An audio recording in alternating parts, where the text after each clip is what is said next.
haciendo nada. Claramente las actividades se toman vacaciones también, hablamos un poco de, qué sé yo, de inglés, de los deportes, de los clubes que también cierran al menos una de las 2 semanas. Y ahí es donde empieza el teléfono a tomar mucha más preponderancia en términos de lo que pasa en la cotidiana. Si bien los chicos ya sabemos que usan un montón el teléfono, en estos días va a recrudecer la situación.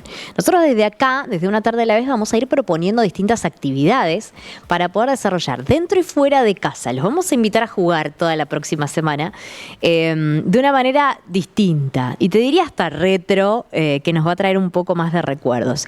Y sin duda se empiezan a encender algunas alarmas. Leyendo un poco respecto de la situación del consumo de los celulares y demás, encontrábamos un título que dice 1 de cada 4 adolescentes, ya hablamos de chicos más grandes, participó en retos virales durante el último año. Y ya entender reto viral nos da un poco de miedo, de incertidumbre, de que evidentemente puede haber retos virales muy sanos, muy lúdicos, y puede haber otros que en realidad no lo sean tanto. Por eso los invitamos a recorrer la siguiente entrevista. En Aire de Santa Fe Radio 91.1, los reportajes imprescindibles de la gran radio de Santa Fe. Le agradecemos la comunicación a Marcelo Bermolén, es director del Observatorio de Calidad Institucional de la Universidad Austral. Marcelo, bienvenido a Aire de Santa Fe. Valeria Maya, todo el equipo de Una Tarde a la Vez lo saludan. ¿Cómo le va? Buenas tardes, Valeria y equipo, un placer acompañarlos. Bueno, la verdad es que nos encontramos con estos números que son primero llamativos y después un poco de miedo e incertidumbre nos dan, ¿no? 1 de cada 4 adolescentes participó en el último año de retos virales. Bueno, me parece que estamos con la entrevista confundida, ¿no? Me parece que yo venía a hablar del jefe de gabinete o de los jefes de gabinete con un informe que hicimos desde la Universidad Austral. Bueno, cambiamos el ángulo entonces de la entrevista, si le parece bien, y podemos tomar esta cuestión que también no deja de ser importante y que sirve un montón y que claramente marca la agenda nacional, desde hace más de 3 meses, diría yo, una circunstancia en la cual cuando uno empieza a ver desde el principio, cuando un funcionario público tiene inconsistencias respecto de lo que es su circunstancia económica, claramente uno enseguida dice, bueno, a ver, mínimo lo miramos de reojo, mínimo lo apartamos, esperamos que avance la causa judicial, lo toma el Congreso, se toma políticamente. Bueno, ¿cuál es el enfoque que podemos darle a esta situación? Evidentemente no la que le dio el gobierno nacional ni la que encargó el Congreso de la Nación, ¿no? Me parece a mí que el caso Adorni tiene implicancias muy graves para la calidad institucional de la República. No solamente afectó la imagen de un gobierno, no solamente afectó la credibilidad del funcionario, la confianza pública. Me parece que hay un golpe directo, digamos, a la credibilidad de la institución. Él encarna uno de los lugares más importantes de un gobierno, que es la jefatura de gabinete de ministros, encarnaba, ¿no? Fue ya ex funcionario, pero en el momento, digamos, en que se desató el escándalo, lo mínimo que uno hubiera esperado era que momentáneamente hubiera sido reemplazado, hubiera sido apartado del cargo a la espera de alguna resolución. Nosotros, frente a la salida de Manuel Adorni, decidimos hacer una investigación desde el Observatorio de Calidad Institucional que dirijo en la Universidad Austral, haciendo un recorrido histórico, ¿no? Por todos los jefes de gabinete que han cumplido con esa función. La semana que viene, exactamente una semana, se cumplen 31 años de la puesta en vigencia de esta función de jefe de gabinete, que tuvo que ver con la reforma constitucional de 1994. En la cláusula transitoria se puso que iba a entrar a regir un año después, en 1995. El primer jefe de gabinete fue Eduardo Bauzá. El actual jefe de gabinete ahora es Diego Santilli. Son 24 con Diego Santilli, 23 con mandato cumplido, ¿no? Claro. Entonces, hicimos ese recorrido analizando datos duros, protagonistas, datos de color, notas de color, y encontramos algunos hallazgos muy importantes, ¿no? Y que yo creo que de alguna manera ilustran esta sintomatología que todos vivimos frente al caso Adorni. El primer y gran hallazgo es que Javier Milei es el presidente, desde la vuelta a la democracia, desde que se creó el cargo de jefe de gabinete, electo por mandato popular, con más cantidad de jefes de gabinete en menos tiempo. Claro, un récord. Es el récord, 4 jefes de gabinete en apenas 2 años y medio de gobierno, ¿no? Viene a barrer con el récord que tenía Cristina Fernández de Kirchner, 3 jefes de gabinete en cada uno de sus mandatos, y el de Alberto Fernández, 3 jefes también de gabinete en su única incursión presidencial. No es el único récord que ostenta Javier Milei. Nosotros analizamos la permanencia de cada funcionario en el cargo y nos encontramos que las peores marcas les corresponden justamente a los jefes de gabinete de Javier Milei. Los dos que menos han durado en el cargo le pertenecen a Javier Milei. El primero es Nicolás Posse, apenas 169 días en el cargo, un poquito más de 5 meses en el cargo, 5 meses y medio. Fue eyectado, amigo personal del presidente, se dice que porque era poco ejecutivo, algunos dicen que no, que ahí hay temas de espionaje, digamos, del ex jefe de gabinete Posse respecto a los hermanos Milei. No importa el qué, importa que es el funcionario que menos duró, digamos, en la historia de los jefes de gabinete, y ahora, en segundo término, con la segunda peor marca, se encuentra Manuel Adorni, 235 días como jefe de gabinete, de los cuales hay que aclarar, 112, casi la mitad, los transitó en medio del escándalo, ¿no? Claro. Uno se pregunta cómo pudo haber llevado adelante con eficacia la función para la que estaba asignado en medio de semejante escándalo, ¿no? Sí. No, perdón, vale. Vos sabés que, doctor, que hay algo que me llama la atención. No sé si esto obedece como a una práctica de no creer en en el rol del jefe de gabinete, que es un poco articular entre lo ejecutivo y el legislativo, de una dinámica propia del gobierno, del oficialismo, de quienes conducen, lo que llevan adelante la gestión, de verdaderamente no confiar en ese rol, si es algo de lo que denota todo esto, o también que es un rol que expone mucho las habilidades de las personas que están allí. Yo creo que esto último que estás diciendo me parece que se entronca con la idoneidad. Nuestra Constitución Nacional, la jefatura de gabinete es un cargo que define nuestra Constitución. Y la Constitución habla de la idoneidad para los cargos, ¿no? Entonces, uno lo que ha visto en los últimos tiempos, hay una decadencia, hay una devaluación del rol del jefe de gabinete, así se titula nuestro informe, ¿no? La figura devaluada del jefe de gabinete, donde los jefes de gabinete cada vez duran menos, ¿no? Desde aquel único jefe de gabinete que tuvo Mauricio Macri, que fue Marcos Peña, el otro presidente que tuvo un único jefe de gabinete en todo su mandato fue Néstor Kirchner, que lo tuvo Alberto Fernández. Bueno, desde el más cercano en el tiempo, que es Marcos Peña en adelante, cada jefe de gabinete fue durando menos, ¿no? Claro. Nosotros lo mostramos ahí en el informe en algún cuadro, en un cuadro completamente descendente, donde se acentuó con la salida de Nicolás Posse. Vino Guillermo Francos a interrumpir esa caída con 525 días en el cargo, pero lamentablemente Manuel Adorni retomó ese sendero de caída institucional. Me parece a mí que hay algunos aspectos interesantes para ver. Yo hablaba de evaluación de la figura. En primer lugar, hay que ver cuando se creó la figura en qué se pensó, ¿no? La verdad es que esto es el resultado del Pacto de Olivos, aquel famoso Pacto de Olivos que encarnaron Raúl Alfonsín y Carlos Menem antes de la reforma constitucional. Bueno, Raúl Alfonsín pensaba que si se introducía en nuestra Constitución la figura del jefe de gabinete a semejanza, reflejo de lo que era el primer ministro en las democracias semiparlamentarias, bueno, entonces podría morigerarse, atenuarse el poder inmenso que tiene el presidente en nuestro sistema institucional, ¿no?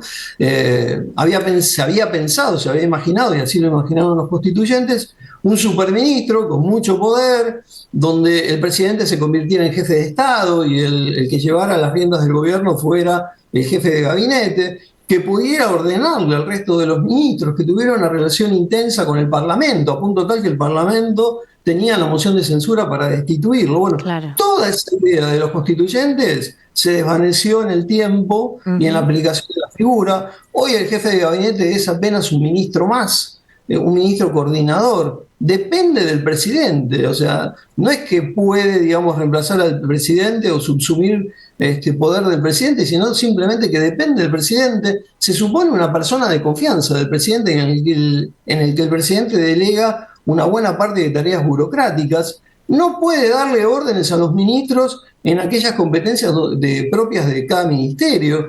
Tiene la obligación el jefe de gabinete de ir cada mes al Parlamento, alternativamente, una vez a diputados y una vez a senadores, para dar su informe. Claro. Y muchos de los jefes de gabinete no han cumplido ni siquiera con esa manda, ¿no? Marcelo, ¿sabés que te quería consultar, aprovechando la experiencia? Si verdaderamente en eso que marcó la reforma de la Constitución de 1994 hasta ahora, que tenía que ver con ese rol que iba a ocupar un jefe de gabinete, ¿alguno lo llevó medianamente un poco a la práctica en la realidad desde tu óptica? Yo creo que uno no puede, digamos, decir que se cumplió con el objetivo, digamos, de los constituyentes, pero dentro de lo que se pautó, de lo que se reguló, de lo que definió la Constitución y finalmente se aplicó, creo que Marcos Peña llevó adelante un buen ejercicio como jefe de gabinete, ¿no?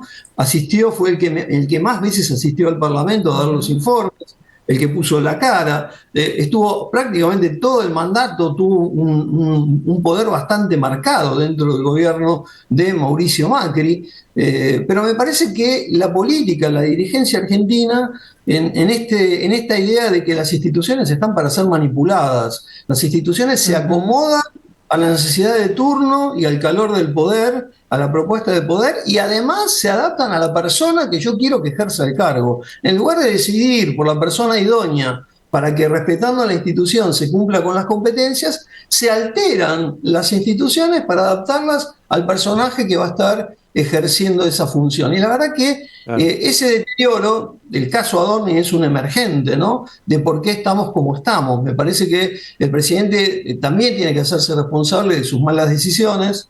Él ha elegido a Pose, él ha elegido a Manuel Adorni. Todos sabíamos que Manuel Adorni no era idóneo para ocupar el cargo, no tenía experiencia ejecutiva previamente, no tenía la preparación suficiente. Insólitamente, digamos, además de tener que cumplir con un cargo de la importancia de jefe de gabinete, que yo creo que no estuvo a la altura, que no cumplió, que no desarrolló, sí. Cumplía además otros roles, ¿no? Además de ser jefe de gabinete, era vocero del presidente, ocupaba un sillón en el directorio de YPF y no sabemos cuántas cosas más, porque tenemos poco acceso a la información pública, ¿no? Yo vengo reclamando al gobierno de Javier Milei por su debilitamiento de la calidad institucional en la Argentina desde que inició el mandato, y la verdad que creo que cada vez tenemos menos información, estamos en una situación donde tenemos poco acceso a la información pública, donde los organismos de control no funcionan, la Oficina Anticorrupción depende del propio poder al que tiene que controlar, no se cumple con la ley de ética pública, hay nepotismo, se han designado familiares. El propio Milei, la primera decisión que tomó cuando fue presidente fue cambiar el decreto para poder designar a su hermana, cosa que estaba prohibido que un presidente designe familiares en el gobierno. Se viola la ley de ética pública permanentemente y hay conflictos de intereses. Se trae del mundo privado y se coloca a esas personas en el mundo público detrás de un mostrador donde tienen que negociar con la misma empresa que acaban de dejar, algo que está prohibido por la ley de ética pública. Acaba el gobierno de Javier Milei de reformar el procedimiento como se nombran a los jueces de la Corte Suprema, eliminando justamente la porción donde estaban las audiencias públicas que facilitaban la participación de la sociedad civil, la participación de la ciudadanía, las impugnaciones a los candidatos. Bueno, al parecer el tema del juez lijo, el juez propuesto para la Corte como mayor impugnaciones de la historia mientras este proceso estuvo vigente. Bueno, parece que le molestó al gobierno y entonces decidieron eliminar de un plomazo las instancias de participación ciudadana. Claro. Me parece que el gobierno de Javier Milei tiene hechos de corrupción en muy poco tiempo. Argentina, en el último indicador de Transparencia Internacional de percepción de la corrupción, ocupa el lugar 104 entre 182 países y con un puntaje de 36 sobre 100, está por debajo del aplazo, ¿no? Claro. Y el puntaje de Javier Milei es peor, el puntaje de Javier Milei es peor que el peor puntaje de Alberto Fernández, ¿no? Entonces me parece que abundan los casos de corrupción, abunda la impunidad dentro de nuestra clase política. No es únicamente, digamos, responsabilidad del gobierno de Javier Milei, esto viene sucediendo, la manipulación institucional, la impunidad. Sí, claramente, desde hace años. Viene sucediendo desde muchos mandatos presidenciales anteriores, sí. Pero lo señalamos ahora por el caso Adorni y porque Milei vino con un compromiso público diciéndole a la sociedad argentina que él venía a combatir a la casta, que venía a ser distinto, que venía, digamos, a encarnar la moral y la ética del Estado, ¿no? Bueno, claro. Estamos todavía esperando algunas explicaciones por los hechos de corrupción. Algunas cuantas, Marcelo. Me dejaste pensando, perdón que ya te trato de vos, estamos charlando hace un ratito. Alguna vez hablé con Delia Ferreira Rubio, que es la presidenta de Transparencia Internacional. Claro, en ese momento era presidenta de Transparencia Internacional y ella dejaba claro el concepto de, chicos, en todos los lugares del mundo hay corrupción. Lo importante es la respuesta institucional que se le da a eso. Argentina está en deuda permanente en estas circunstancias, ¿no? Sin importar de qué color político estemos hablando, y esto es una realidad. Marcelo, te pido la última, nada más, y tiene que ver con esta especie de esperanza, si se quiere, que el gobierno nacional está planteando a través de la figura de Diego Santilli. Un Santilli que en realidad va a tener una cantidad enorme de funciones, tal cual como vos explicabas y describías a otras personas que habían pasado por ese lugar.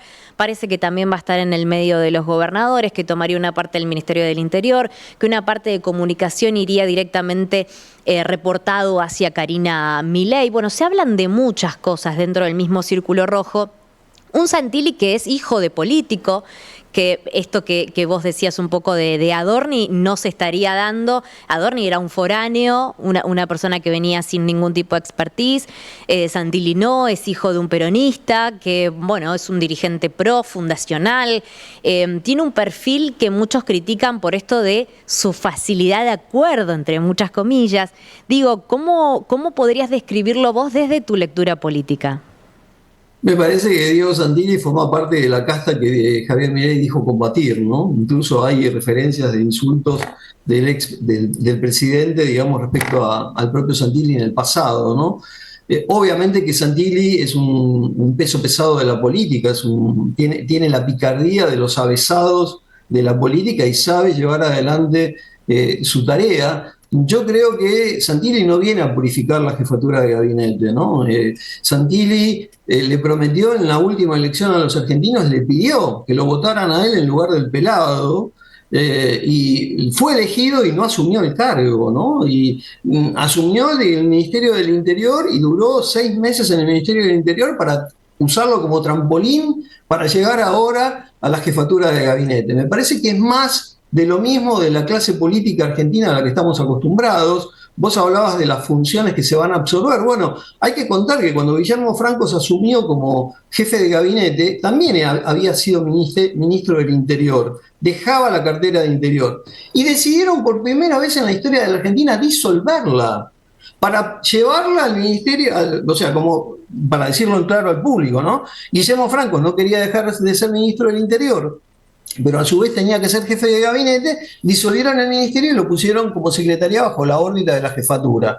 Cuando llegó Manuel Adorni, hicieron lo contrario, volvieron a crear el Ministerio del Interior para dárselo a Santilli como premio. Claro. Y ahora que Santilli es jefe de gabinete, van a volver a disolverlo porque Santilli no quiere dejar de ser ministro del Interior y llevarlo nuevamente a la jefatura. Y la Constitución en el artículo 100 dice, en la parte final, que un jefe de gabinete no puede desempeñar tareas de otro ministro. Entonces, la política argentina se encarga de bastardear permanentemente, de burlar la institucionalidad argentina, ¿no? Yo creo que va a servir a los intereses del gobierno Diego Santilli, pero no va a venir a fortalecer la institucionalidad de la Argentina. Tal cual. Va a tratar de destrabar los temas que Milei y su gestión consideran importantes, sobre todo en el Congreso.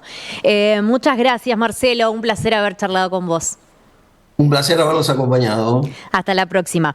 Marcelo Vermeulen es director del Observatorio de la Calidad Institucional de la Universidad Austral. Hablar un poco de la jefatura de gabinete, de la construcción de la figura de Diego Santilli. ¿Qué pasó con el saliente Manuel Adorni, pero también con otras personas que ocuparon ese lugar, pero que lamentablemente están muy lejos de cumplir con el real espacio, con el rol concreto que la institucionalidad así demanda?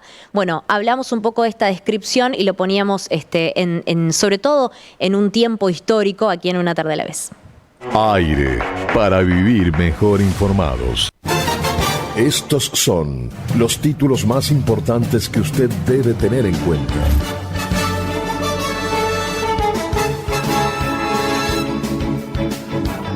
Dato del tiempo en la ciudad de Santa Fe: la temperatura es de 12 grados 9 décimas, la humedad del 71%, la presión 1023 medida en hectopascales. En San Cristóbal la temperatura es de 13 grados, en Tostado 13 grados. En Laguna Paiva detuvieron al hombre que se encontraba prófugo tras el secuestro de una mujer. Se trata del principal acusado, expareja de la víctima, y señalado como autor de las agresiones y amenazas que se encontraba prófugo. Un hombre fue aprehendido tras agredir a un policía en pleno Boulevard Pellegrini.